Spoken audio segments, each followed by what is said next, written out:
अस्सलाम वालेकुम my YouTube family. 1 cup पानी में थोड़ी सी नमक, कुटी हुई लाल मिर्चें, ढेर सारा हरा धनिया और 3 ब्रेड डाल दें और फिर देखें क्या कमाल की रेसिपी बनती है। अगर आपका कुछ झटपट से फ़ौरी बना के कुछ मज़े का चटपटा खाने का दिल चाह रहा है और टाइम भी कम है तो इस रेसिपी को ज़रूर ट्राई कीजिएगा। तो चलें आए देखते हैं इसको कैसे बनाते हैं। एक पैन लिया है मैंने और इसमें मैंने 1 टीस्पून कुटा हुआ ज़ीरा डाल दिया है।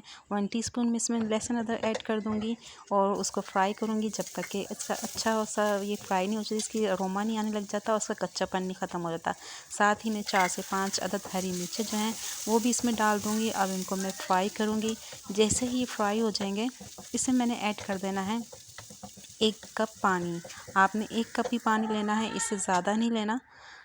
तो जैसे मैंने पानी डाल दिया, इसमें डाल दूँगी मैं 1 टीस्पून कुटी हुई लाल मिर्चें और 1 टीस्पून ही या हस्बे ज़ायक़ा जितना भी आपको नमक पसंद हो इसमें ऐड करेंगे, ठीक है। ये दोनों स्पाइसेस डालने के बाद इसमें मैं ऐड करूँगी हरा धनिया। हरा धनिया जो है 1 मुट्ठी मैंने भर के ली है फ्रेश और इसको बारीक काट लिया था और इसके साथ ही मैं डाल दूँगी, पानी ड्राई नहीं होने देना। मैं 3 अदद डब रोटी के पीस इसमें डाल रही हूँ, ठीक है। इस तरह से आपने डब रोटी डालनी है इसमें। डब रोटी जो है हमारी ये पानी जो है सोख कर लेती है और फ़ौरन ही जो है ये सॉफ़्ट हो जाएगी। तो चम्मच चलाते हुए इसको मैं मैश कर लूँगी। बहुत ज़्यादा देर इसको हमने कुक नहीं करना है और इसके साथ ही मैं इसमें डाल दूँगी 3 टेबलस्पून भर के सूजी के। फुल भर के सूजी के आपने डालने हैं। बारीक वाली सूजी ली है मैंने, इससे ज़्यादा नहीं डालनी है आपने। पानी इसमें मौजूद है थोड़ा सा और इसके साथ ही ये सूजी को जब हम डब रोटी के साथ भूनेंगे तो सूजी हमारी सोख करेगी पानी को और अच्छी तरह से भुन जाएगी। जहाँ आपने स्लो फ्लेम पे इसको तब तक चम्मच चलाना है जब तक ये डो की शक्ल में इकट्ठा ना हो जाए। और इसमें अब मैंने ऐड कर दी थोड़ी सी शिमला मिर्च कटी हुई, थोड़ी सी बंद गोभी। आपको जो भी वेजिटेबल पसंद हो वो आप इसमें ऐड कर सकते हैं। इसके साथ ही मैंने लिए है 2 अदद उबले हुए आलू, अच्छी तरह गले हुए होने चाहिए, बिल्कुल सॉफ्ट, इसमें गुठलियाँ नहीं होनी चाहिए। और साथ अब इसमें मैं ऐड कर दूँगी हाफ़ टीस्पून हल्दी का और 1 टीस्पून पिसी हुई लाल मिर्चें जाएंगी इसमें। चाट मसाला डाल दिए मैंने 1 टीस्पून। काली मिर्चें ऐड करूँगी हाफ़ टीस्पून और गरम मसाला लिया है मैंने हाफ़ टीस्पून।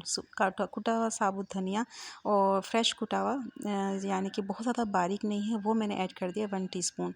ये सारे मसाले डालने के बाद मुसलसल चम्मच चलाते हुए मैं इसको मिक्स करती जाऊँगी और इस तरह से ये देखें ये हमारा इकट्ठा हो जाएगा और अच्छी तरह से मिक्स हो जाएगा।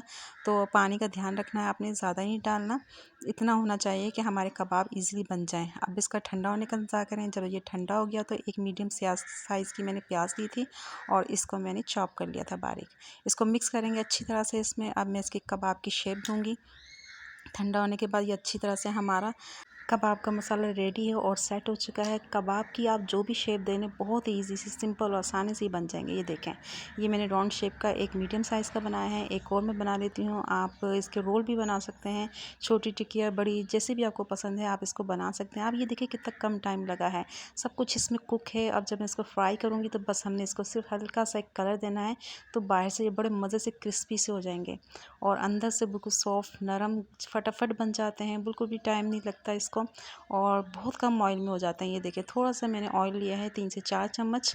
गर्म हो गया तो इसमें मैंने कबाब ऐड कर दिए हैं। हल्का सा गोल्डन कलर होने तक आपने इसको फ्राई करना है। जैसे ही ये अच्छे एक साइड पे कलर आएगा तो दूसरी तरफ से भी आप कर लें। देखिए कितने ज़बरदस्त लग रहे हैं, कितना प्यारा कलर आया है और कितने झटपट तैयार हो गए हैं। कुछ भी आपको बाहर से लाने की ज़रूरत नहीं, सब कुछ किचन में मौजूद होता है ये सामान और ईज़िली आपको छोटी मोटी हल्की फुल्की भूख में झटपट कुछ तैयार करना हो तो इससे अच्छी रेसिपी और कोई नहीं। इसे ज़रूर ट्राई कीजिएगा, आपको बहुत पसंद आएगी। और आपको कैसी लगी, अगर आपको पसंद आई तो इसको लाइक कर दीजिएगा। फिर मिलेंगे इंशाल्लाह किसी अच्छी रेसिपी के साथ। तब तक के लिए अल्लाह हाफ़िज़।